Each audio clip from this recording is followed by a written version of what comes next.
Yay! 2020 is upon us, and that means that the creativity and well-being live book course is going to start really soon. And I thought it would be a nice occasion for us to talk a bit more about art journaling in its broad form, not only figurative sketchbooking, but also all kind of thing we can do with journaling, whether it's in the journal or sketchbook creating, and also in what you can do inside. Plus, at the same time, I am going to announce the happy winner of the 1 year long creative course taught by 30 teachers, artists from all over the world, so stay tuned, maybe that's you? Hopefully that's you, finger crossed. This says Creative Planet. I think all this round shape made me think about, kind of planet thing. By the way, if you're interested in boosting this new year and decade with the creativity and unfortunately don't win the giveaway, don't forget to join before New Year's Eve with the code LOVEBOMB in order to be able to get the special discount of your course. And so now we are talking about art journaling, how to bring more creativity in our journaling practice with some ideas I got a few years ago. In fact, because of the moving, I came upon some older journals that I want to share with you. This was even before I started urban sketching, and I felt I wanted to put a bit more creativity and kind of, creating with your hand and bringing more visual art in my life. And I started to explore different things in journals, and that's what I want to share with you. So I hope these ideas and techniques can inspire you for your own practice, maybe putting them together with sketchbooking and urban sketching, or having also a kind of mixed media art journal on the side.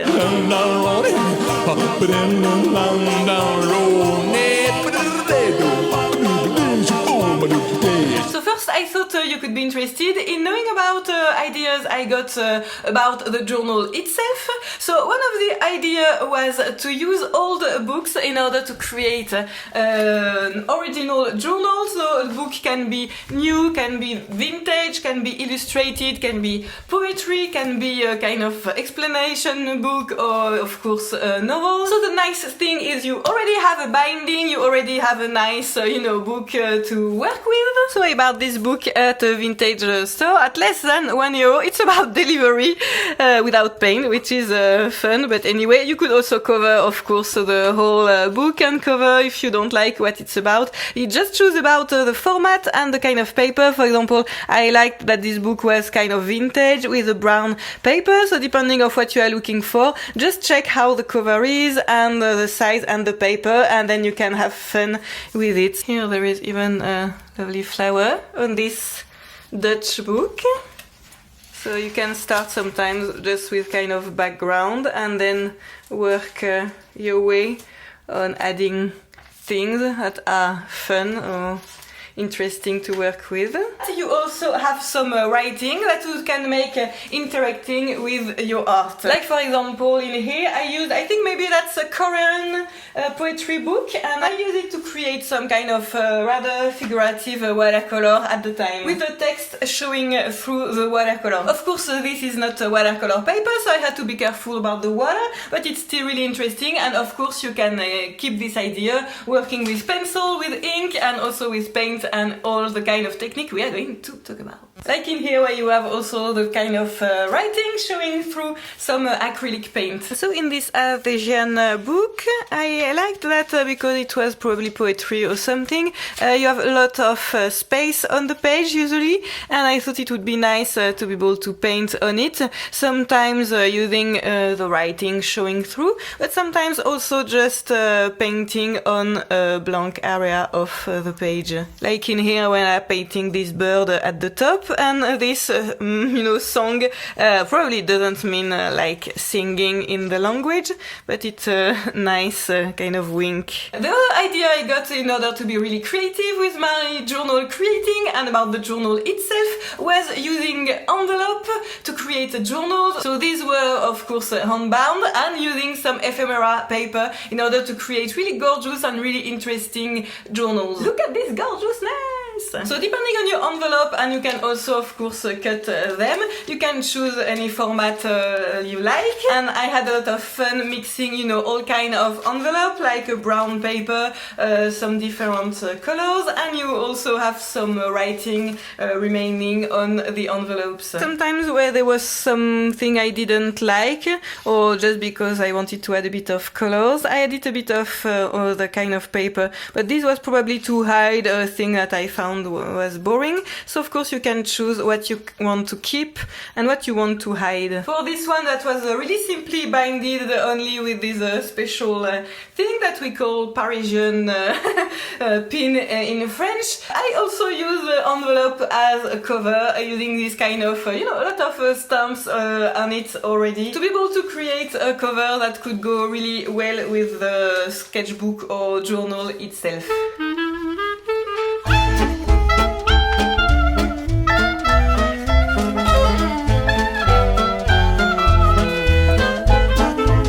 Even kind of just school paper is interesting, of course. That's you know, the mix of it all that makes it so interesting. Rebel. I like the hair in here, so it's so fun.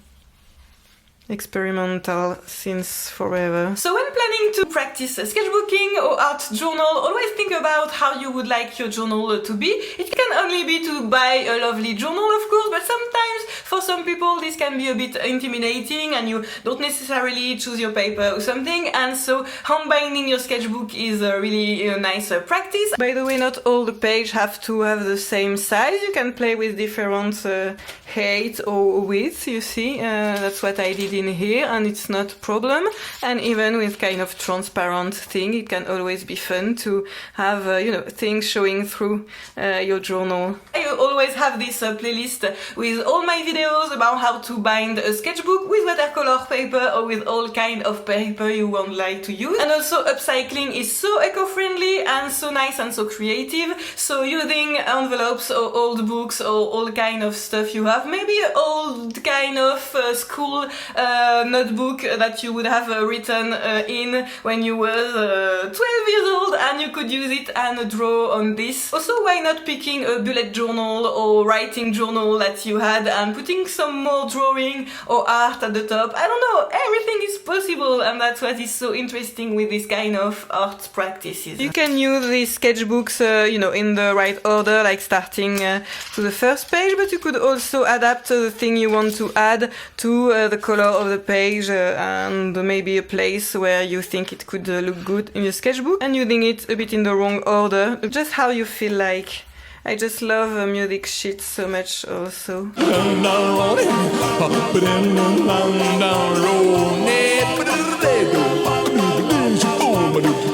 Now, if we talk about what we can do in these journals, one of the most current practice is using paint and making some kind of painting with acrylic, with gouache, with gesso, with watercolor, of kind of stuff you can find. And for this kind of mixed media practice, acrylic is really handy because you can layer at the top of the paper you have, and also, you know, create all kind of creative layering, playing with colors and textures and everything. But there are so much other things that you can do in a journal. For example, in this one I had a lot of fun with cutting the pages, so I made some holes in the page in order to create a depth in the book, and this was really fun to do. You could play also with folding, so folding or cutting is really interesting. Here, by the way, because I cut out some circles, I was able to use them also on this other page and play with all kind of abstract creating pages.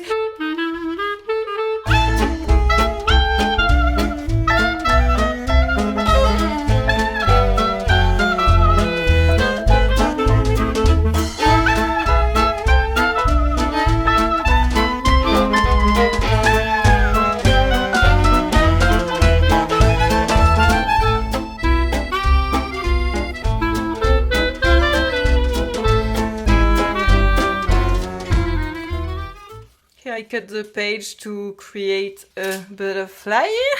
This is a bit childlike, but why not? This kind of art is so relaxing. You know how much I love, urban sketching and travel journaling and sketching and creating from what I have in front of my eyes. But sometimes if you feel you are not inspired by what you have in front of you, sometimes maybe you just need a mindless practice. And I remember that at the time where I was working on this journal or sketchbook, it was a bit of a way of going back to my childhood and finding the way I was able to relax and create when I was a child, and not paying attention about if it's serious enough to do this even as an adult. Once again, it's not so much about the results but more about having fun with it, and if you like the results, that's even better.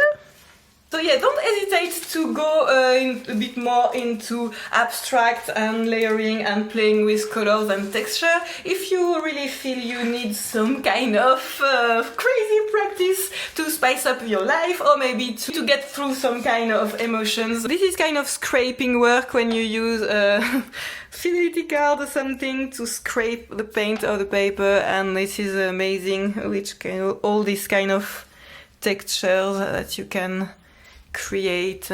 Here I used some stamping also, which is really fun, probably with cork and another kind of round shape. So we talked about abstract painting, we talked about cutting and folding, and you can also just doing all kind of collage, of course.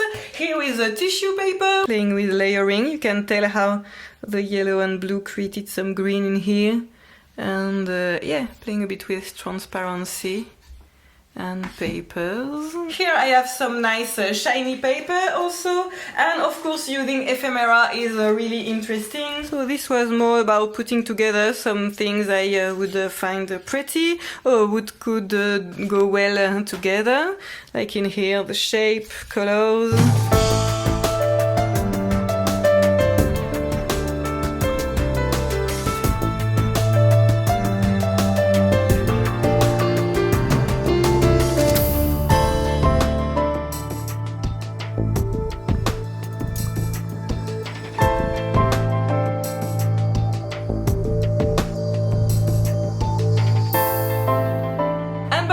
Together all kind of techniques and kind of paper that you can work with, you can create really interesting setting and a nice thing. I like this page. I think it's nice, even like a bit like a piece of art. Whoa! So here kind of collage with magazine and paint together. I think it looks so good to associate all this kind of thing. It was a way of creating a calendar with cut pieces of paper. I often like to add kind of graphic stuff so that it's not, it doesn't stay too messy and too random, but you have kind of a focal point. So it can be abstract like in here, or it can be more figurative in order than your abstract work maybe has a bit more sense. So in here obviously it was a bit to evoke rain with this kind of vertical Asian writing. I mean, I put the writing the direction I wanted to have it, and also all kind of marks. I think I kind of stamped some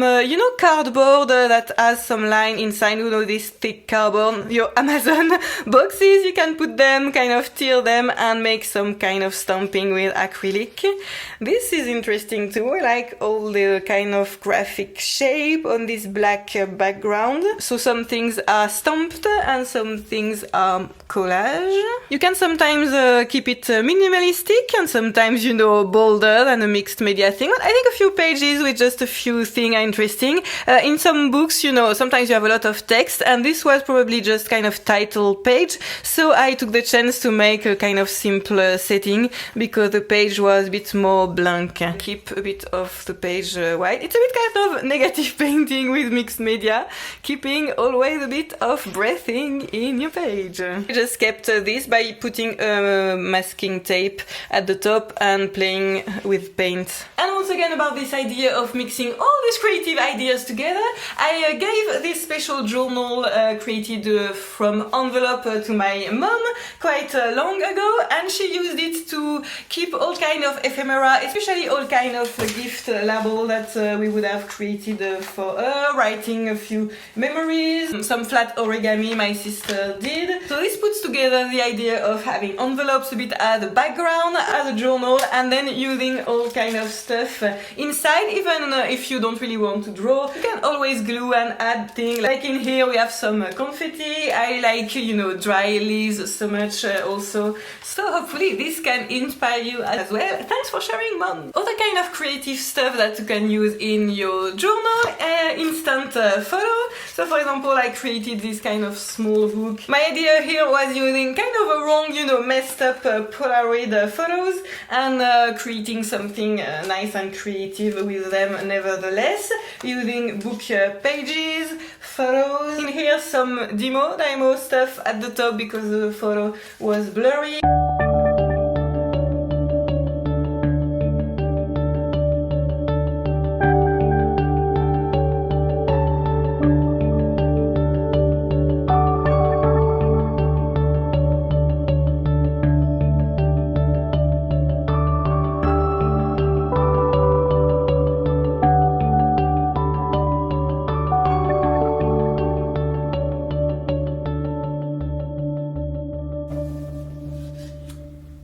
Here I think I put some kind of magazine thing underneath to create special mysterious stuff. Book pages, once again, ephemera, collage, paint swatches, gorgeousness. So this I done with an old SX70 Polaroid old camera, but you can also buy an Instax and playing with this smaller photo. I use some of them in my travel journal as well. These ones are not so successful, so I put them aside in order to use them maybe also more creatively. And also, I don't remember if I might have mentioned it previously, but I also bought a Kodak mini printer in order to be able to print some photos from my phone. So this is to say that adding photos, instant photos in the journal are also really nice and creative. You could also, of course, make some kind of magazine cutting, so much ideas! And at last, of course, as we said, you can also always make some kind of figurative drawing in the middle, you know, figurative, loose painting, all kind of style you like in order to put everything together. It's always a choice whether you want to put it in the same sketchbook or not. I am not always sure what we should do, so please share in the comment if you have an opinion about, you know, putting everything together or rather kind of separating it different kind of journal. But the best is not to restrict ourselves and to unleash our creativity the most we can.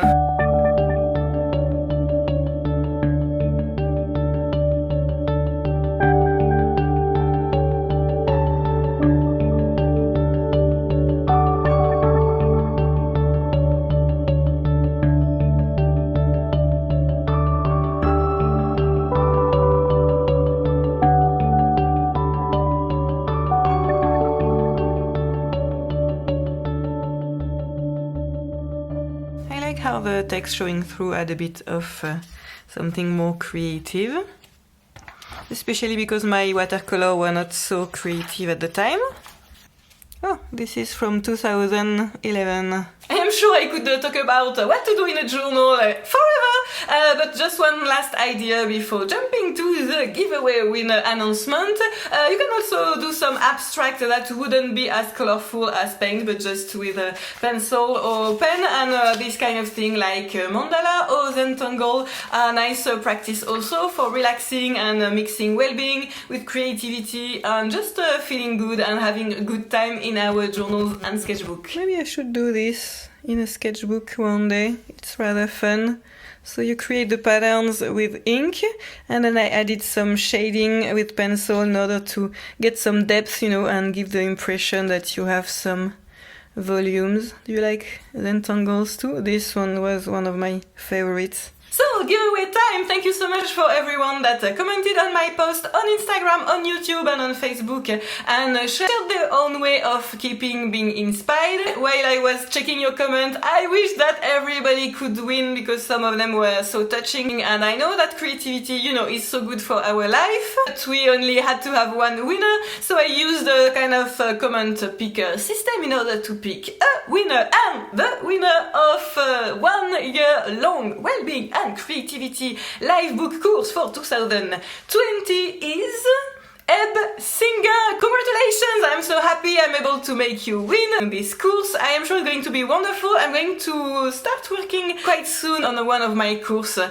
in the live book, and it's going to be about how watercolor can bring you more joy and well-being, and about kind of let go of some things. So we are going to explore several watercolor techniques and which kind of emotion working we can do with each of them. So really hope you will find this really interesting. Feel free to join if you like using the link in the description, and don't forget to apply the Love Bomb code in order to get a special discount before 1st January 2020, I think. Congratulations to Eb for winning the giveaway. Thank you so much for following on all social media. I am so looking forward to sharing once again a lot of creativity with you in 2020. So stay tuned, have fun at New Year's Eve, and see you in January 2020. Be the creative force, be with you!